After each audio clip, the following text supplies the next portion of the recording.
네, 광복절을 하루 앞둔 8월 14일 수요일 아침입니다. 경건한 마음으로 시작하겠습니다. 이슈레이더 시간 박찬희 기자 오늘도 나왔습니다. 안녕하세요. 안녕하세요. 자, 오늘 우리 국내장에서 중요한 키워드 4가지를 보여주세요. 자, 보여주세요.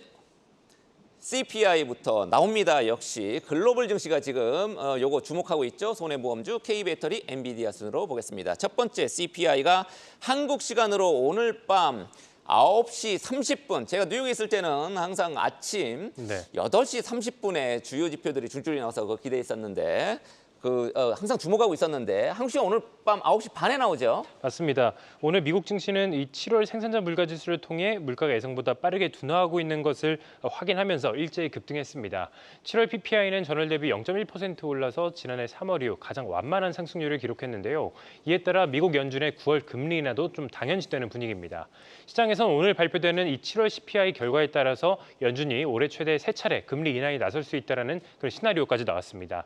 월가에서는 CPI가 전월 대비 0.2% 상승하고 그런 CPI는 전월과 동일할 것으로 전망하고 있습니다. 만약 CPI가 시장 예상치를 소폭 상회하거나 부합할 경우 기준금리는 9월과 12월 두 차례에 걸쳐서 최대 50bp 인하할 것으로 예상했고 CPI가 시장 예상치를 하회해서 인플레이션이 빠르게 완화하고 있는 것이 확인되면 기준금리는 9월, 11월, 12월 이렇게 3번에 걸쳐서 각 25bp씩 연말까지 총 75bp 인하될 것으로 보고 있습니다. 이렇게 될 경우 연말 기준 미국의 기준금리는 4.5%에서 4.75% 사이가 되는데요. 이는 지난 6월 연준이 제시했던 연말 최종금리 전망치 5.1%를 크게 하회하는 수치로 이 시나리오대로 간다면 미국을 비롯해서 글로벌 증시는 연말까지 강세를 보일 수 있습니다. 월가 전문가들은 우려했던 상황이 지나갔다라면서 연준의 금리 인하에 맞춰서 하반기 강세장이 기대된다라는 입장을 내놓고 있습니다. 한편 국내 증시는 내일 광복절로 휴장하기 때문에 오늘 밤에 발표되는 CPI 결과와 내일 밤 발표되는 소매 판매 결과 모두 금요일 증시에 한 번에 반영될 예정인데요. 지금 분위기라면 금요일장에도 조금 강세를 이어갈 수 있을 것으로 전망이 되고 있습니다. 네, PPI는 예상치를 하회했습니다. 전달 대비 0.2 나올 줄 알았는데 0.1만 나왔고 나스닥 2.4% 급등세 이끌었죠. CPI 지금 우리 박 기자 얘기한 것대로 0.2% 전달 대비 0.2%로 좀 수그러들 것으로 이렇게 예상을 하고 있는데 요건 역시 0.1만 나와주면 참 좋겠죠. 전년 동기 대비로 3.0 보고 있는데 2%대 찍을 가능성도 있습니다. 이럴 경우에 우리 이제 박 기자는 좀 전에 이제 올해 3번 기준금리 낮출 예상 얘기를 했습니다만 시장에서는 4번까지도 지금 예상을 하고 있습니다. 9월에 25bp 낮출 가능성, 50bp 한꺼번에 낮출 가능성도 지금으로서는 있다는 거 그것도 염두에 두시면 좋겠습니다. 두 번째 키워드, 손해보험 회사들 실적이 오늘 줄줄이 쏟아지죠. 맞습니다. 오늘 손보사 빅3가 2분기 실적을 공개합니다. 삼성화재가 오전 10시, DB손해보험은 오후 2시, 현대해상이 오후 3시쯤에 발표를 하는데요. 그런데 역대급 실적을 기록했던 1분기에 비해서 2분기는 실적이 좀 둔화될 것으로 전망되고 있습니다. 자동차보험과 일반보험 등에서 이익이 줄었기 때문인데요. 증권가에서 제시한 3사의 2분기 실적 예상치부터 살펴보겠습니다. 먼저 삼성화재는 2분기 영업이익 7,820억 원으로 전분기 대비 14.3% 감소할 것으로 전망했고 DB손해보험은 2분기 영업이익 6,220억 원으로 전분기 대비 18.9% 감소를 점쳤습니다. 현대해상의 경우 2분기 영업이익 3,840억 원으로 전분기 대비 43% 급감할 것으로 예상했습니다.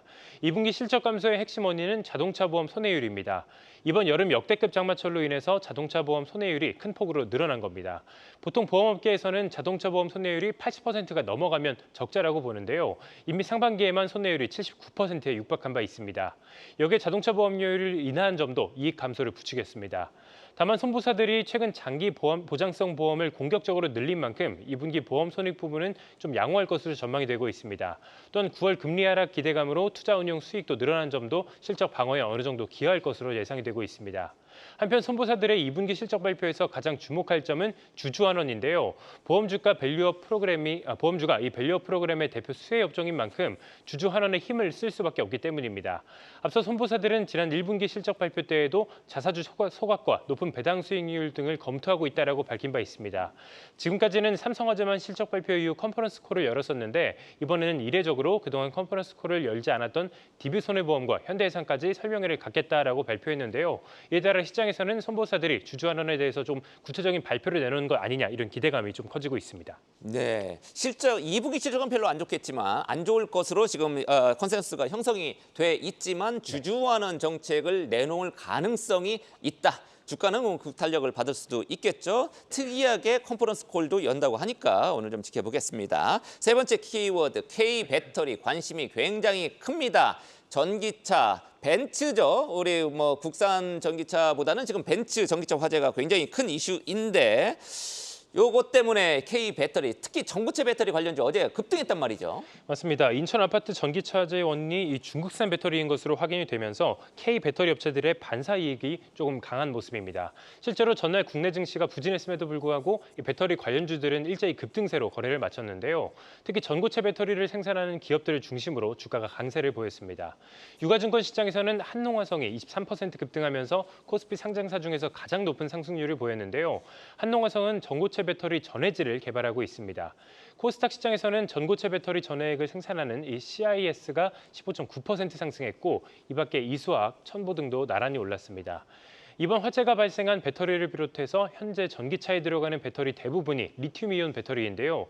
전고체 배터리는 리튬이온 배터리에 비해서 화재 위험이 낮기 때문에 안정적이다라는 평가를 받고 있습니다. 이에 따라 전고체 배터리가 아직 상용화되지 않았음에도 불구하고 매수세가 집중되는 모습이었습니다. 현재 전고체 배터리를 주력으로 개발하고 있는 기업은 삼성 SDI, LG에너지솔루션, SK온 등이 있는데요.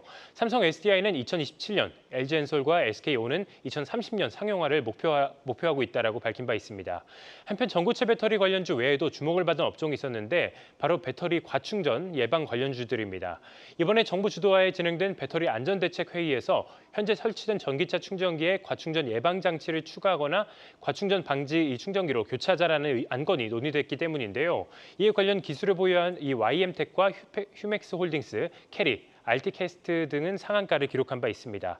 전기차 배터리 이슈가 현재 가장 뜨거운 감자인 만큼 관련주에 대한 수급 현황도 한동안 이어질 것으로 전망이 되는데요. 관련주 흐름 좀 계속해서 지켜볼 필요가 있겠습니다. 네, 전기차 이슈는 계속될 것 같습니다. 당분간에 요즘 계속 뭐 아파트마다 지금 뭐 입주자 대표 회의 막 여기서도 굉장히 논란이 뜨겁더라고요. 네, 맞습니다. 네, 특히 전고체 배터리 같은 경우는 고체죠. 분리막이 없는 대신에 리튬이온은 이제 액체이기 때문에 화재 위험이 높다는 거고. 하지만 상용화까지는 먼데도 불구하고 역시 시장에서는 선투자 많이 하고 있는 것 같습니다. 네.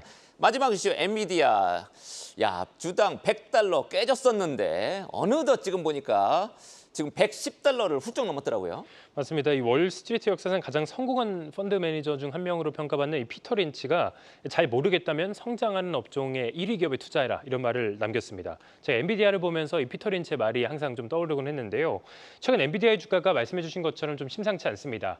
엔비디아는 지난 6월 10일 액면 분할 이후 상승 행진을 이어가는 듯했지만 AI 관련주들 실적에 대한 회의론과 단기간 급등에 대한 이 차익실현 움직임이 겹치면서 지난달 중순부터 한 달간 큰 폭으로 하락했습니다. 최근 다시 가파르게 반등하고 있는데요. 실제로 엔비디아는 전날 4% 상승에 이어서 오늘도 6.5% 급등하면서 $116 선을 되찾았습니다. 월가에서는 엔비디아에 대해서 주가 낙폭이 조금 지나치다라면서 잇따라 긍정적인 투자 의견을 쏟아내고 있습니다. 뱅크 오브 아메리카는 주가 낙폭이 과도했다라면서 엔비디아를 하반기 가장 큰 폭으로 반등할 주식 1위로 선정하기도 했습니다. 투자은행 UBS는 주가 악재로 작용했던 신형 AI 칩 블랙웰 B200 생산 지연 문제가 전체 매출에 미치는 영향은 제한적일 것이다라고 내다봤습니다.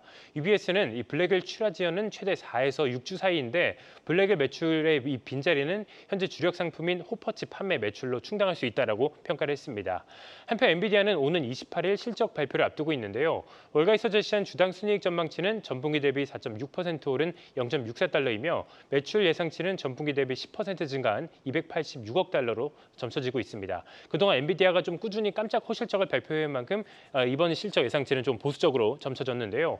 엔비디아가 월가 예상치를 뛰어넘는 실적을 공개한다면 엔비디아 주가는 또 한 번 고공행진할 수 있겠습니다. 이렇게 되면 엔비디아와 함께 급락세를 보였던 삼성전자와 SK하이닉스도 다시 한번 반등을 좀 꾀할 수 있겠습니다. 그럴 것 같습니다. 28일에 엔비디아는 빅테크 중에 거의 마지막으로 이제 실적을 내놓습니다. 어쨌든 간밤에 엔비디아 주가 급등했기 때문에 오늘 뭐 SK 하이닉스라든지 한미반도체라든지 뭐 삼성전자도 요즘에 관련 정보로 묶이죠.